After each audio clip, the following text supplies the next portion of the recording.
The massive alien ship hung in space like a dark crystal against the stars. It was bigger than any human vessel ever built, its surface covered in strange patterns that seemed to shift and move in the light. Captain Jake Morrison stood at the viewport of the orbital station, watching the Zephyrian vessel with steady eyes. Behind him, the command center buzzed with quiet activity as his crew monitored the approaching threat. The Zephyrian Empire had come to New Terra with demands. Their fleet of 3,000 ships surrounded the human colony world like a net of deadly jewels.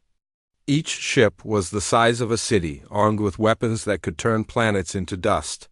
The humans had seen what those weapons could do. 3 other human colonies had already been destroyed, their worlds cracked open like eggs. Dr. Lisa Carter walked up beside Morrison, her tablet showing readings from the alien fleet. She was Earth's best scientist when it came to understanding space and stars. Her dark hair was pulled back in a simple ponytail, and her eyes held the kind of sharp intelligence that made alien diplomats nervous.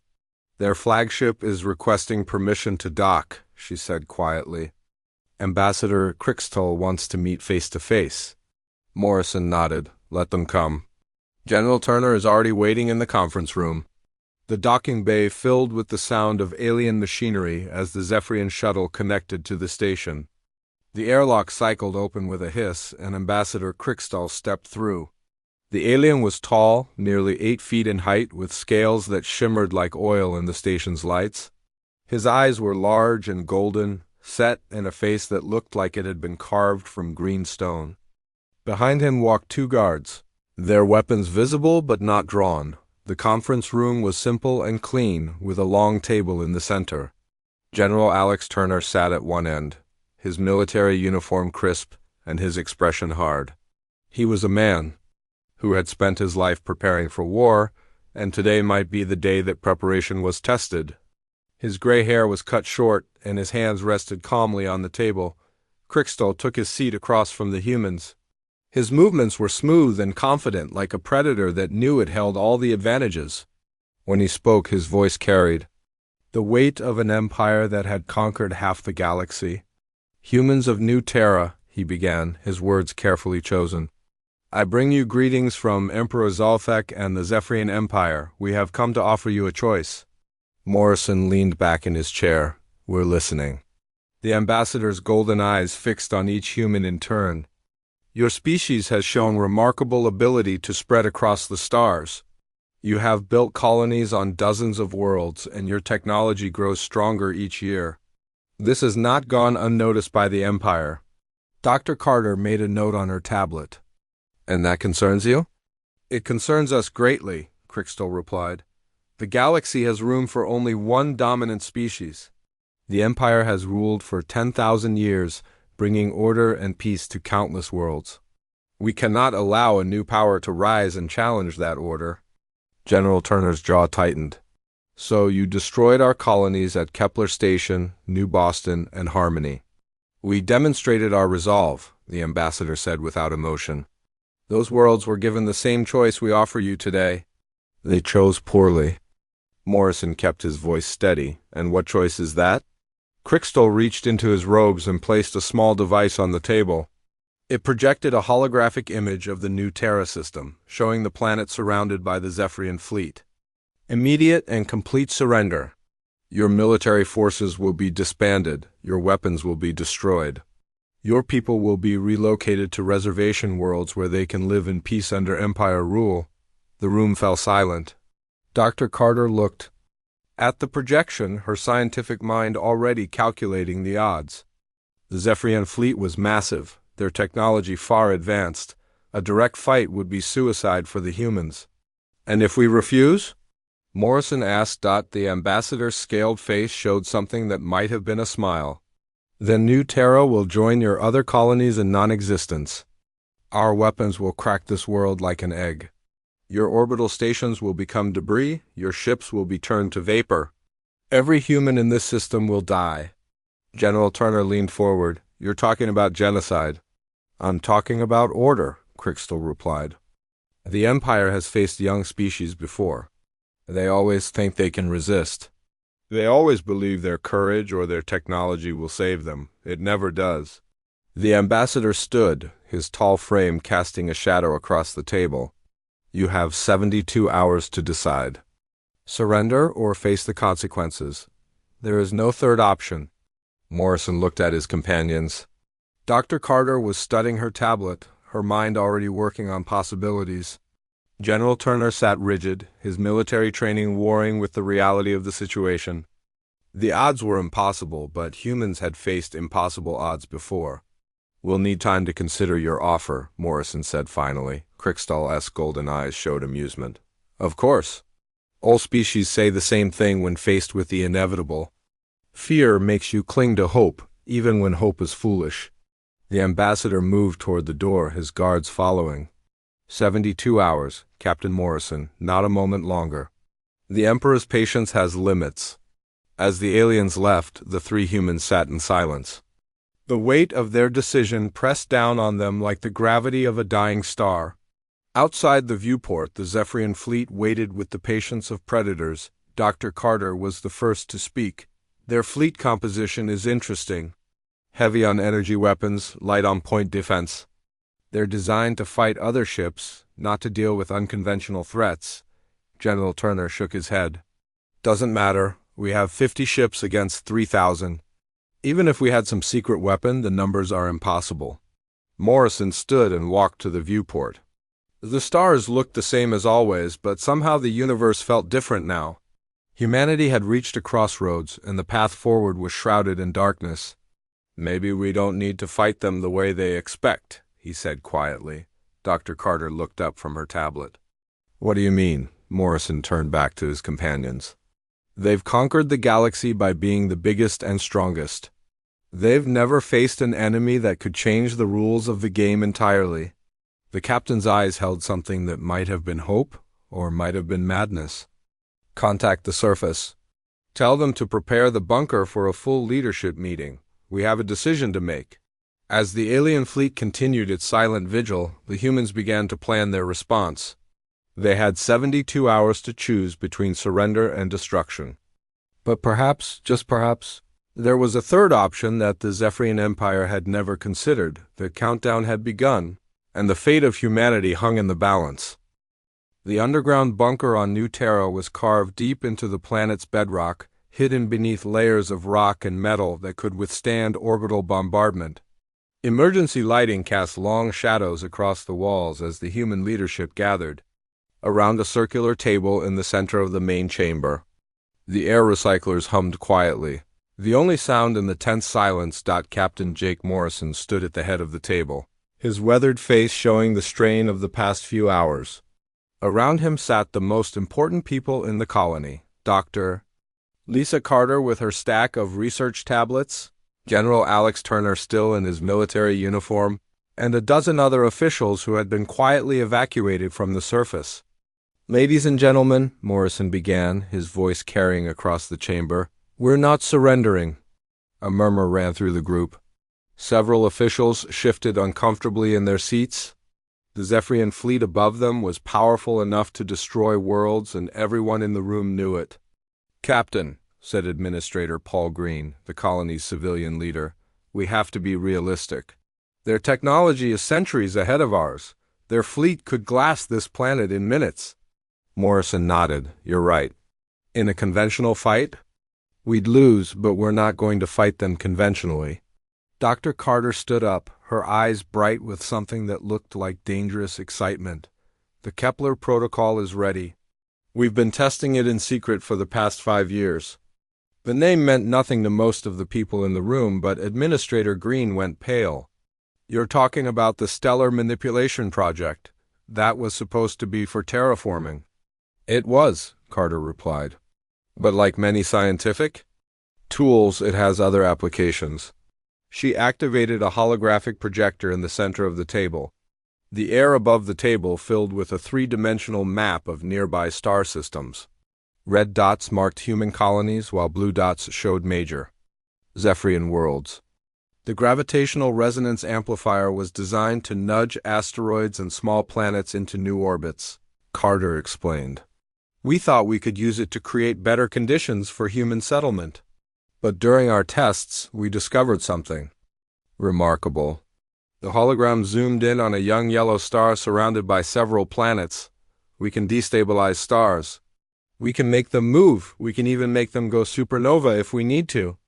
The room fell silent.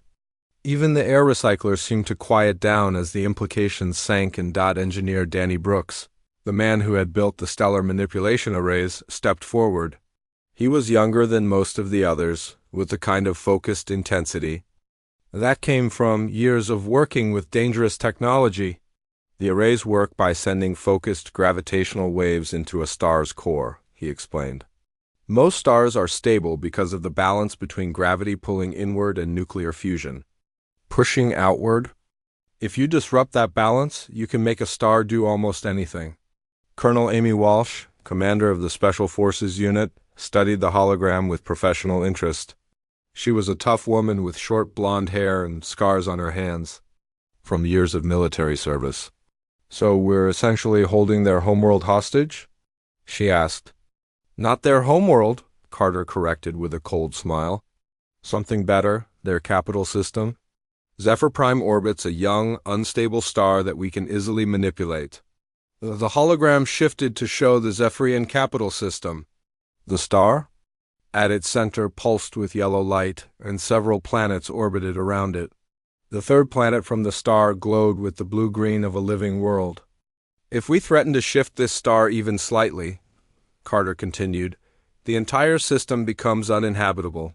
The planets would be thrown out of their orbits. Some would freeze in the cold of space. Others would burn as they spiral into the star." Administrator Green shook his head. "You're talking about killing billions of beings." "We're talking about preventing them from killing us," General Turner said firmly. "The Zephyrians have already destroyed 3 of our colonies. They've killed millions of humans. This gives us a way to fight back." Morrison looked around the table at each person in turn. "The plan is simple. We tell them that if they don't withdraw their fleet and recognize our sovereignty, we'll shift their star. They'll think we're bluffing at first, so we'll need to prove we can do it." Brooks nodded. "We have a test system picked out. Red dwarf with no inhabited planets. We can demonstrate the technology there. How long would it take to set up?" Morrison asked. "The arrays are already built," Brooks replied. "We just need to move them into position. My team can have everything ready in 18 hours. Colonel Walsh studied the tactical display. "What about the arrays for the Zephyrian system?" "If we're going to make this threat credible, we need to be able to follow through."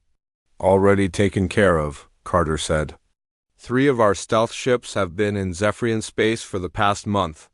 They're carrying full-scale manipulation arrays, and they're positioned around the Zephyr Prime system." The room buzzed with surprised conversation. Even General Turner looked shocked. "You've been planning this for months," he said. "We've been planning this for years," Morrison corrected. "Ever since the Zephyrians first made contact with human space, we knew this day would come." Dr. Carter activated another part of the hologram. "The beauty of this plan is that it's completely outside their experience. The Zephyrians have conquered the galaxy through superior firepower and technology. They've never faced an enemy that could weaponize astrophysics elf." "But will it work?" asked Administrator Green. "Are you sure they'll back down?" Morrison was quiet for a moment. "They'll back down? They have to? An empire that controls half the galaxy can't risk losing their capital system. It would be the end of their civilization." Colonel Walsh pulled up intelligence reports on her tablet. "My contacts in the reconnaissance corps say the Zephyrians are already nervous. They've never seen humans fight back this hard before. Most species surrender after the first demonstration of force." "We're not most species," Turner said grimly. Brooks began typing on his tablet, sending orders to his engineering teams. "I can have the demonstration ready in 18 hours. The test star is 3 systems away from here. Close enough for the Zephyrians to observe, far enough that there's no risk to inhabited worlds." "Do it," Morrison said. "And Colonel Walsh, make sure your people are ready. Once we make this threat, there's no going back." The meeting continued for another hour as they worked out the details. The plan was audacious and terrifying, but it was their only chance. The Zephyrian Empire had conquered the galaxy through strength and fear. Now they would learn what it meant to face a species that could move stars. As the leadership dispersed to their various tasks, Morrison remained in the bunker with Carter and Turner. The three of them stared at the holographic display, watching the simulated destruction of the Zephyrian capital system. "Think they'll believe us?" Turner asked. Carter smiled. "They'll believe us when they see a star dance." Above them, the Zephyrian fleet continued its patient watch. They had given humanity 72 hours to surrender. They had no idea that in less than 24 hours, they would face a threat unlike anything in galactic history. The countdown continued, but now the humans had a plan that could change everything. The main communications array on the orbital station crackled to life exactly 71 hours after the Zephyrian ultimatum. Captain Jake Morrison stood before the transmission equipment, his uniform clean and pressed, his face calm despite the magnitude of what he was about to do. Behind him, Dr. Lisa Carter monitored the stellar manipulation arrays while General Alex Turner coordinated with the fleet. Throughout the Zephyrian Armada, communication officers looked up from their stations as an incoming transmission appeared on all frequencies. The message was being broadcast simultaneously to every ship in the fleet, ensuring that no one could miss what was about to happen. Morrison looked directly into the camera. "This is Captain Jake Morrison of the Terran Defense Force. We have considered your offer of surrender, and we respectfully decline." On the bridge of the Zephyrian flagship, Admiral Vexstar stopped his pacing. The alien commander was massive even by Zephyrian standards, with scales that had darkened to deep purple with age. His golden eyes narrowed as he listened to the human's words. "Impossible," muttered Commander Silthan, the fleet's tactical officer. "Their fleet is tiny. They cannot hope to resist us." Admiral Vexstar raised a clawed hand for silence. Something about the human's tone troubled him. There was no fear in Morrison's voice, no desperation. Instead, there was a confidence that seemed completely at odds with the situation. Morrison continued his transmission. "Instead, we have a counteroffer. You have 24 hours to withdraw all Zephyrian forces from human space and formally recognize our territorial sovereignty. Failure to comply will result in consequences you cannot imagine." Across the Zephyrian fleet, bridge crews looked at each other in confusion. The humans were outnumbered 60-1.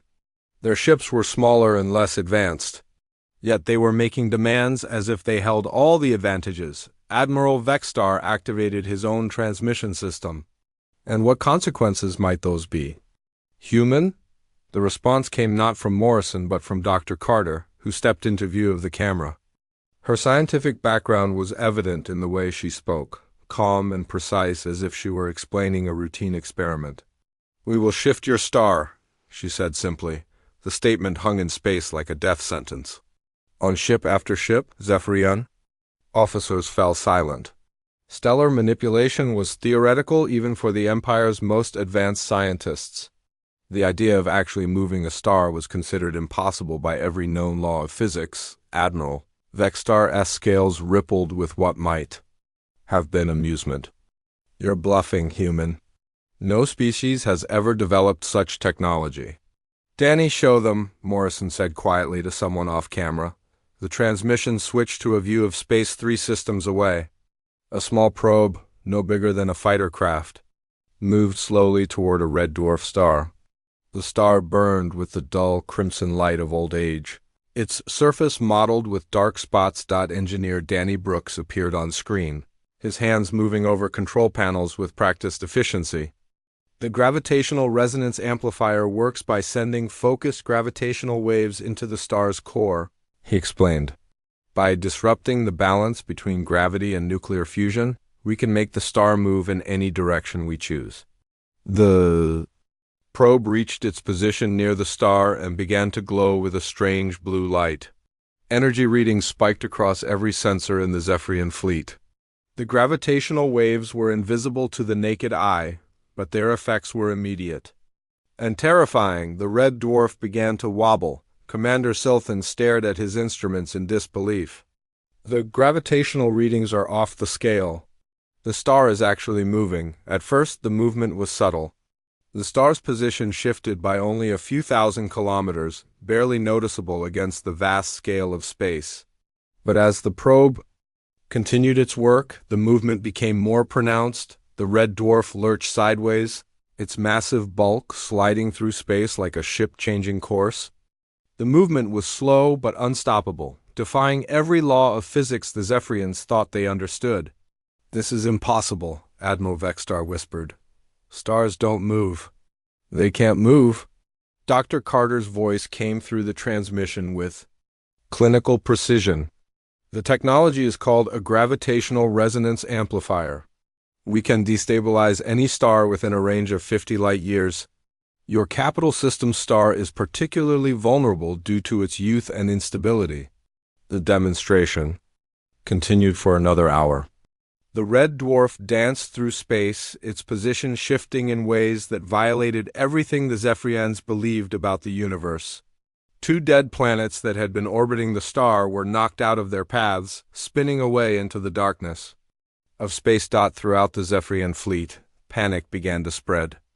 The officers were trained warriors, veterans of countless battles against species across the galaxy. But they had never faced anything like this. The humans weren't just threatening to destroy their ships or their worlds. They were threatening to rearrange the cosmos itself. "How many of these devices do you have?" Admiral Vextar asked, his voice tight with barely controlled fear. Morrison appeared on screen again. "Enough. We have arrays positioned around your capital system right now. Colonel Walsh and her team are standing by, ready to activate them at my command." The transmission switched to show 3 sleek ships moving through the darkness of space. They were human stealth vessels, their hulls black as night and nearly invisible against the stars. Each ship carried a full-scale stellar manipulation array, and they were positioned around the Zephyr prime system like the points of a triangle. Colonel Amy Walsh appeared on screen from one of the ships. Her military bearing was evident even in the cramped confines of the stealth vessel. "We've been in position for 12 hours, she reported. "The arrays are powered and ready. We can begin stellar manipulation on your command, sir." The implications hit the Zephyrian fleet like a physical blow. The humans weren't just demonstrating their technology. They were already in position to use it against the Empire's most important system. "You would destroy an entire solar system?" Admiral Vextar asked, his voice barely above a whisper. Morrison's expression was ice-cold. "We would do whatever it takes to protect our people. The question is, are you willing to sacrifice your entire civilization for the sake of conquest?" The red dwarf continued its impossible dance, a cosmic ballet that proved humanity's power to reshape the universe. The Zephyrian fleet watched in horrified fascination as their understanding of physics crumbled around them. "This is madness," Commander Silthan muttered. "They're talking about moving stars as if they were chess pieces." Admiral Vextar stood frozen on his bridge, his golden eyes reflecting the red light of the dancing star. His empire had conquered half the galaxy through superior technology and overwhelming force. But the humans had done something unprecedented. They had weaponized the stars themselves. The transmission ended with Morrison's final words: "You have 24 hours to decide. Withdraw your forces and recognize our sovereignty, or face the consequences. The choice is yours." The screen went dark, leaving the Zephyrian fleet alone with their thoughts and the terrible image of a star that danced to humanity's will. The demonstration was far from over. Engineer Danny Brooks sat at his control station on the orbital platform, his fingers dancing across the holographic interface with the skill of someone who had spent years perfecting this technology. The gravitational waves streaming from the probe were invisible to the naked eye, but their effects on the red dwarf star were becoming more dramatic by the minute. "Increasing amplitude by 15%, Brooks announced calmly. His voice carried across the open communication channel to the Zephyrian fleet, ensuring that every alien officer could hear the technical details of what was happening to their understanding of physics. The red dwarf responded like a living thing in pain. Its massive bulk, containing more matter than 1 million planets, began to move faster through space. The star's surface churned with violent storms as the gravitational manipulation disrupted the delicate balance that had kept it stable for billions of years on the Zephyrian flagship. Admiral Vextar watched the readings with growing horror. His science officer, a thin alien with pale green scales, was shaking as he reported the measurements. The star's position has shifted by 12,000 kilometers in the last hour, the officer said, his voice trembling. The gravitational disruption is causing massive solar flares. If there were any inhabited worlds in this system, they would already be dead. Commander Sylphan leaned over the tactical display. How are they doing this? Our best scientists said stellar manipulation was impossible. Our best scientists were wrong, Admiral Vextar replied grimly. The humans have found a way to weaponize gravity itself. Dr. Lisa Carter appeared on the communication screen again, her expression calm and professional. The probe is now demonstrating fine control capabilities. We can move the star in any direction, at any speed we choose. As if to prove her point, the red dwarf suddenly changed direction. Instead of moving sideways, it began to drift toward the edge of the system. The movement was still slow by human standards, but for an object containing the mass of a star, it was impossibly fast. The star is accelerating, the Zephyrian science officer reported. At this rate, it will leave the system entirely within 6 months. Brooks made another adjustment to his controls. Now demonstrating orbital manipulation, he announced. The star's movement changed again, this time following a curved path that would take it in a wide circle around the system's center. The 2 dead planets that had been orbiting the red dwarf were caught in the gravitational chaos.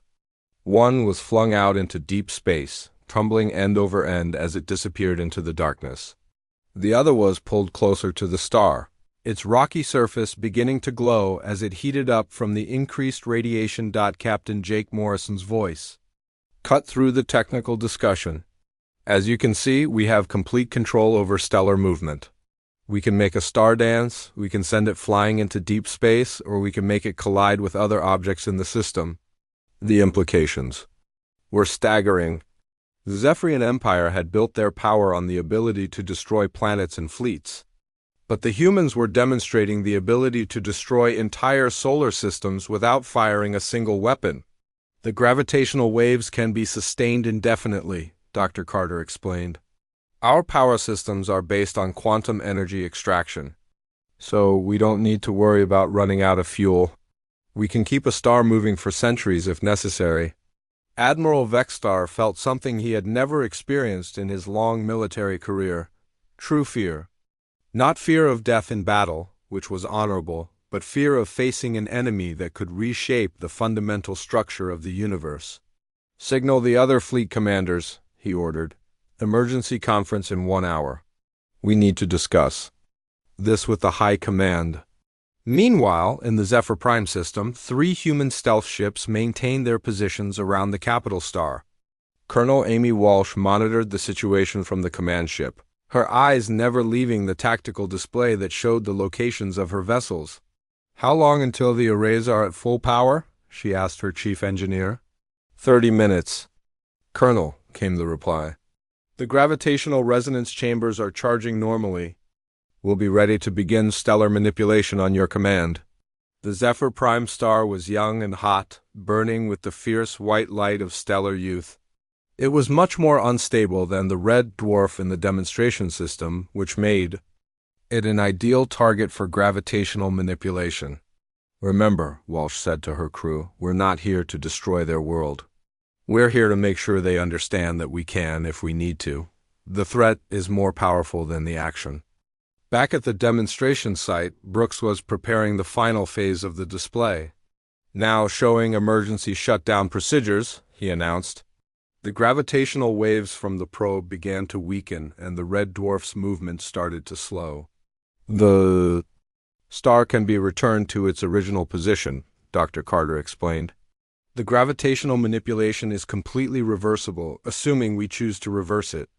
The red dwarf gradually settled back into its normal orbit, its surface still churning with the aftereffects of the manipulation. The demonstration had lasted 3 hours, but in that time, humanity had proven that they could move stars at will. Morrison appeared on screen one final time. This concludes our demonstration. As you can see, we have the ability to manipulate any star within 50 light-years of our position. The Zephyr Prime star is well within that range. The transmission switched to show real-time images of the Zephyrian capital system. The young white star burned brightly at the center, surrounded by 7 planets. The third planet glowed with the blue-green of living oceans and continents. "This is your homeworld," Morrison said quietly. 10 billion Zephyrians live on that planet. Trillions more live on the other worlds in your system. All of them depend on that star remaining in its current position. The camera view zoomed in on the star itself, showing the violent dance of plasma and magnetic fields on its surface. Your star is young and unstable. It would be very easy to disrupt. A small gravitational push would be enough to send it careening out of the system. Your worlds would freeze in the darkness of space. Admiral Vextar closed his eyes. A human was right. The Zephyrian Empire's greatest strength had always been their willingness to destroy entire worlds to maintain order. Now they faced an enemy that could destroy not just worlds, but the stars that gave those worlds life. Alternatively, Morrison continued, we could push the star inward toward your planets. The increased radiation would boil away your oceans and turn your worlds into charred rocks. Either way, your civilization would end. The demonstration probe began its journey back to human space, its mission complete. It had proven that humanity possessed the most terrifying weapon in galactic history, the ability to move stars. "You have 18 hours remaining to consider our offer," Morrison said. "Withdraw your forces and recognize our sovereignty, or face the consequences. The choice is yours, Admiral." The transmission ended, leaving the Zephyrian fleet in stunned silence. They had come to New Terra expecting to face a weak species that would surrender after a show of force. Instead, they had discovered that humanity had learned to harness the power of the stars themselves. The countdown continued, but now both sides understood what was truly at stake. In the depths of space, far from the human demonstration, the Zephyrian High Command was in emergency session. The massive command vessel, larger than most space stations, drifted silently through the void while inside its armored halls, the most powerful beings in the galaxy struggled to comprehend what they had witnessed. Emperor Zolthek sat on his crystal throne, his ancient scales pale with shock. He had ruled the Zephyrian Empire for over 2,000 years, leading the conquest of countless worlds and the subjugation of hundreds of species. His golden eyes, which had seen the rise and fall of civilizations, now held something they had never shown before: uncertainty. The throne room was filled with the Empire's highest officials. Military commanders stood alongside scientists, diplomats beside intelligence officers.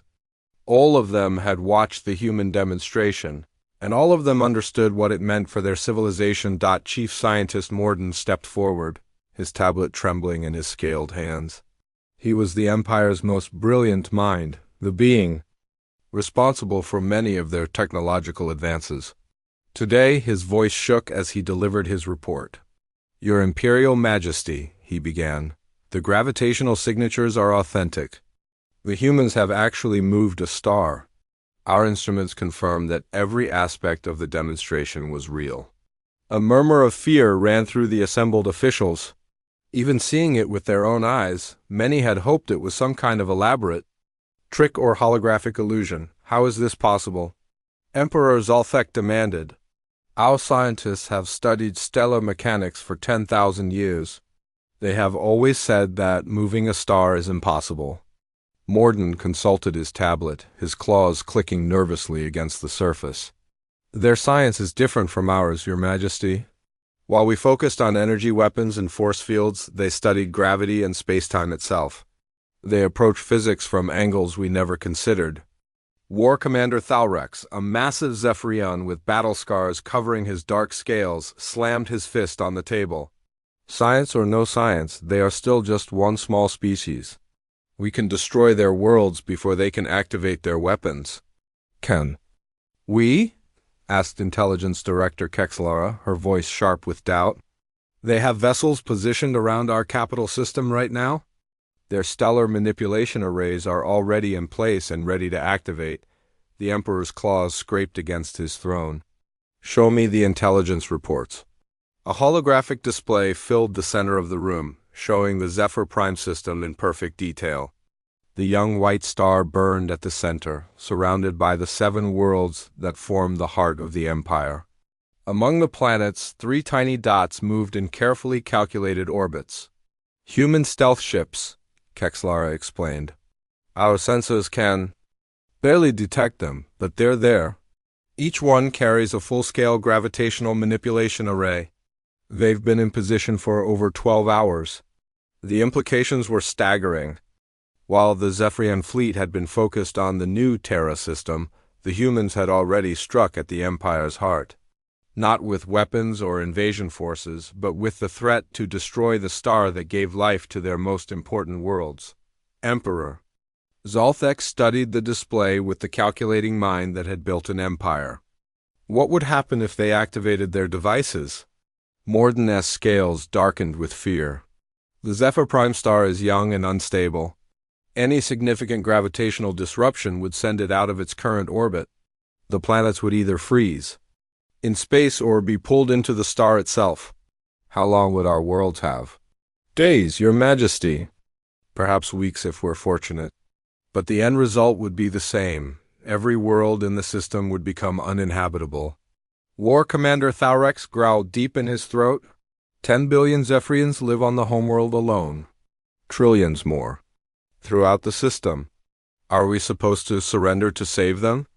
Are we supposed to let them all die for the sake of our pride? Intelligence Director Kexlara shot back. This isn't about military strategy anymore. This is about the survival of our entire species. The Emperor raised a clawed hand for silence. In the quiet that followed, the only sound was the hum of the ship's engines and the whisper of air recyclers. The most powerful beings in the galaxy sat in their chairs like children who had discovered that monsters were real. What do we know about human psychology? The Emperor asked quietly. Kexlara activated another display. They are remarkably similar to us in many ways. They value their families and their communities. They fight fiercely to protect what they consider theirs.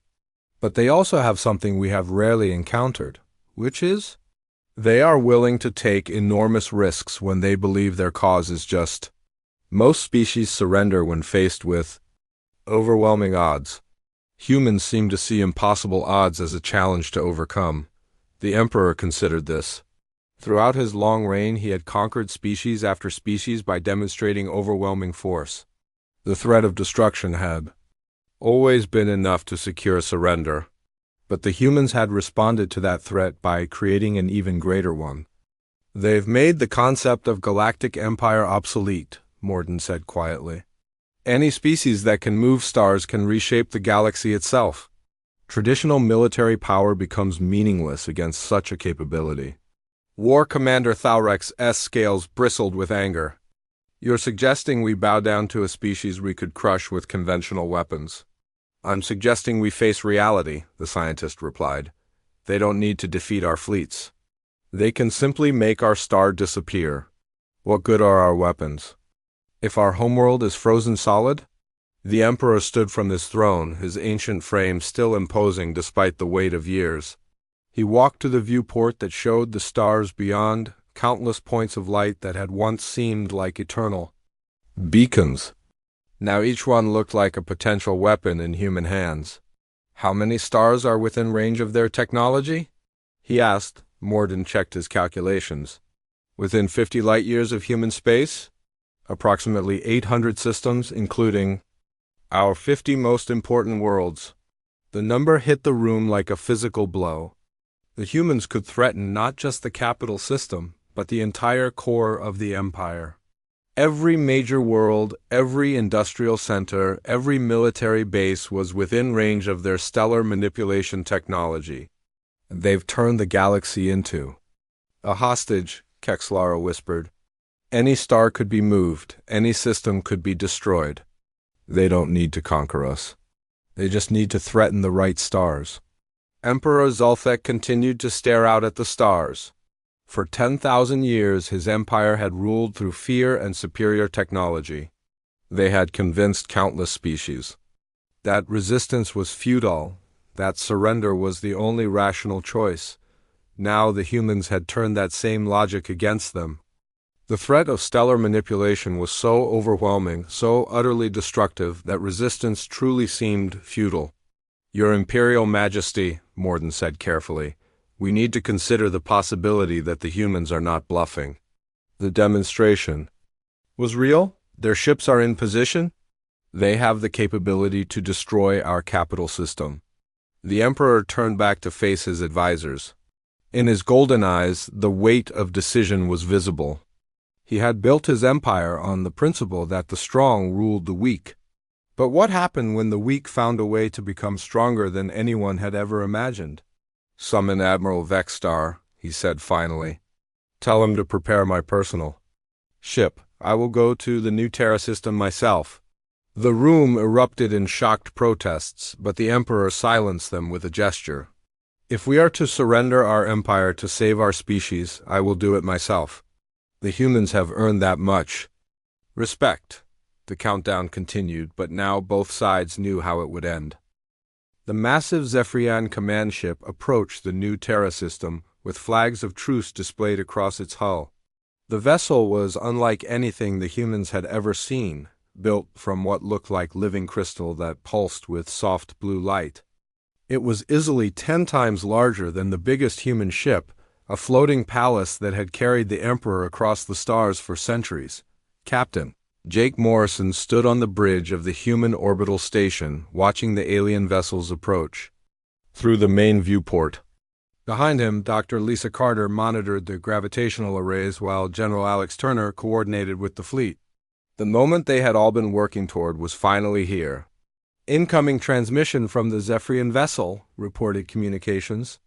Officer Beth Stone. They're requesting permission to dock. Morrison nodded. Granted, but keep our arrays powered and ready. This could still be a trick. The docking procedure took almost an hour.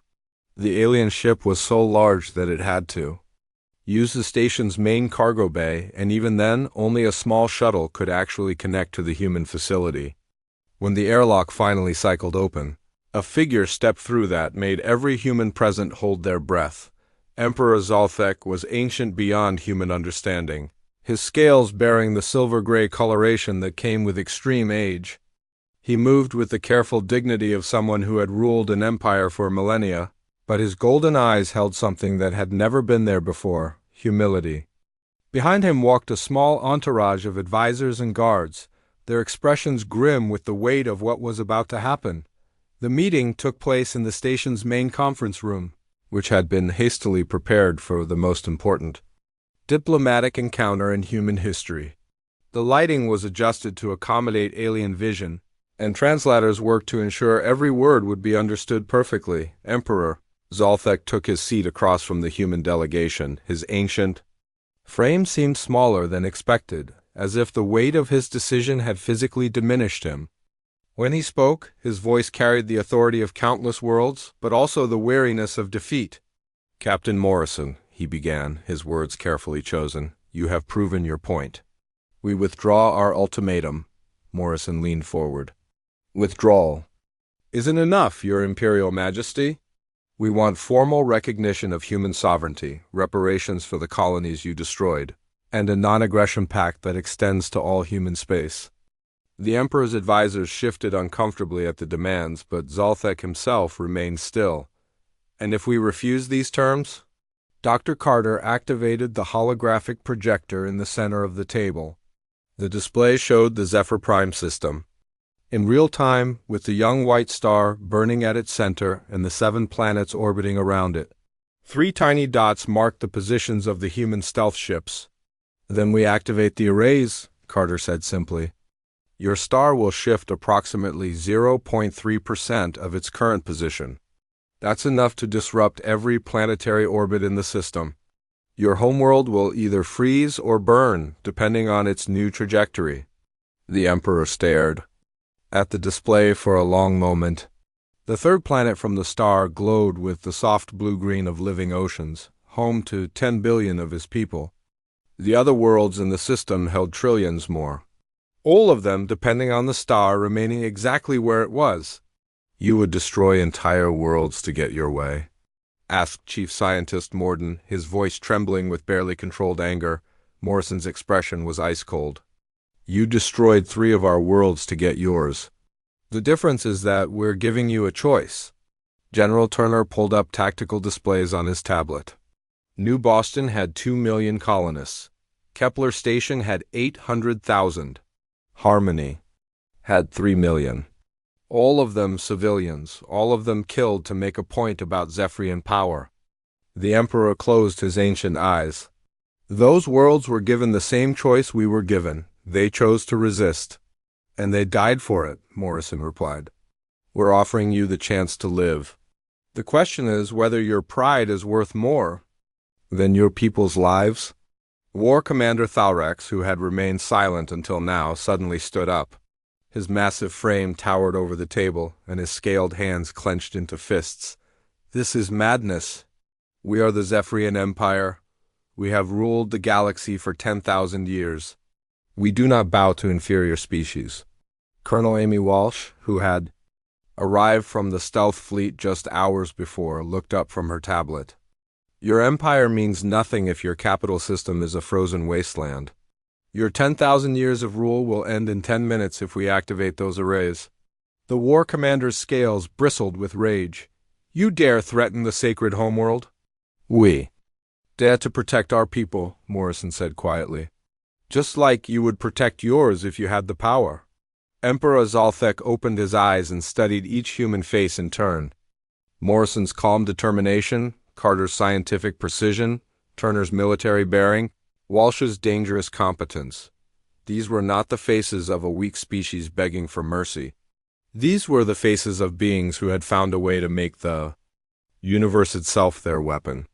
"You have changed everything," the Emperor said finally. "For 10,000 years, the Empire has maintained order through superior force. We convinced ourselves that might made right, that conquest was natural law." He gestured toward the holographic display. "But you have shown us something we never considered. You have proven that there are powers greater than fleets and armies. You have learned to move the stars themselves." Dr. Carter leaned back in her chair. "The technology exists, Your Imperial Majesty. The question is how it will be used. We can work together to explore the galaxy peacefully, or we can use it to destroy each other. The choice is yours." The Emperor stood slowly, his ancient joints creaking with the movement. He walked to the viewport that showed the stars beyond, countless points of light that now looked different to his eyes. Each one was a potential weapon, a force that could reshape entire civilizations. "I accept your terms," he said quietly. "The Zephyrian Empire formally recognizes human sovereignty and agrees to your demands." The words hung in the air like a death sentence for the old order. The most powerful empire in galactic history had just surrendered to a species they had considered primitive only days before. War Commander Thalrex made a sound like a dying animal. "Your Imperial Majesty, you cannot mean this." "The Empire will never accept such humiliation." "The Empire will accept it because the alternative is extinction," Zalthek replied without turning around. "Would you rather rule over ashes than live in peace?" The signing ceremony took place an hour later. The Treaty of New Terra was broadcast across the galaxy on all frequencies, ensuring that every species would witness this moment. The Emperor himself signed the document, his ancient claws scratching across the surface with the weight of history. As the Zephyrian delegation prepared to leave, Emperor Zalthek approached Morrison one last time. "You have won more than a war. Today, Captain, you have announced humanity's arrival as a galactic power." Morrison nodded. "We never wanted to be conquerors, Your Imperial Majesty. We just wanted to be free." "Freedom?" The Emperor repeated the word as if tasting something new. "Perhaps it is time for the galaxy to learn what that means." The alien ships departed as quietly as they had arrived, leaving behind a universe forever changed. Humanity had not just survived the ultimate test. They had proven that the impossible was merely another problem to be solved. In the distance, the stars burned with the same light they always had, but now they carried a new meaning. They were no longer just distant suns. They were instruments. In humanity's cosmic orchestra, ready to dance to the music of human will, the galaxy would never be the same.